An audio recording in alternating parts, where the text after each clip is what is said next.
With assistant coach Nikki Klingsporn to talk about some of the work that goes on before the matches come along, and that's kind of the scouting and research element of things and getting ready for opponents. And I know you guys are all, as coaches, involved in that, but I know you kind of take the lead on breaking down some of the tapes of games and stuff. Maybe walk us through in a given week some of the steps you take to get the team ready from that aspect on Fridays and Saturdays. Yeah, typically Monday is my busy day because I come in and all the videos available from the weekend and we can see all matches of all teams.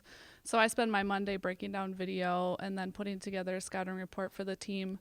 And then we typically watch video Tuesday or Wednesday just so that the team's prepared throughout the week with our game plan for how we're going to play our opponents. You mentioned everything by Monday and being able to get all the tapes of all the games. I mean, even that's a change, probably even from a few years ago in particular. The access with the internet and rules in the league about sharing things, you really can get your hands on a lot of the games. You can watch basically as much as you might want to watch. Yeah, I mean, that's the league rule is all the matches are available, even preseason. So we're kind of unlimited access.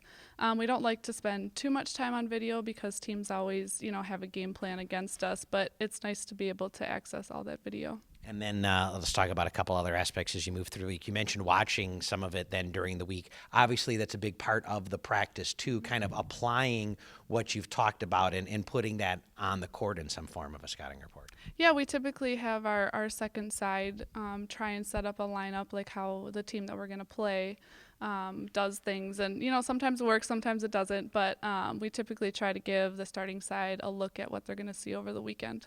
And then the other thing, you guys play back-to-back for the most part when you get, especially this part in the year in the league where you're playing Friday, Saturday.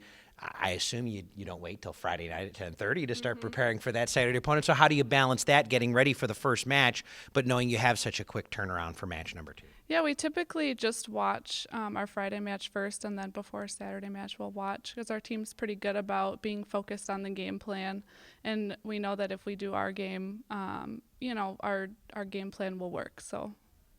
How much as the matches go on do you find yourself really noticing from where you sit on the bench? In other words, how much can you see? I know you'd recognize it from certain angles. Are you really able to see from that bench seat what the other team is doing as it's going on? Is that a good spot to see what's happening? Sometimes it's hard because you can't really get a good angle of, where the hitters are attacking. And so sometimes I'll look down on the bench and ask where that ball went on the block because sometimes it's not always easy to tell.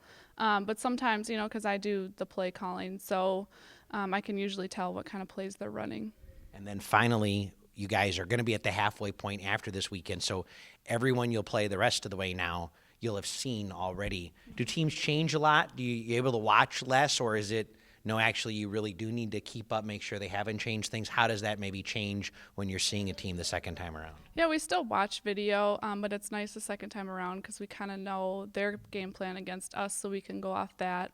And some things they did well against us that they might do again. So it's still watching video, but it's nice to be able to have, that match that we already played against them to go off of. Sounds good, Nikki. Thanks very much, and good luck this weekend. Thank you.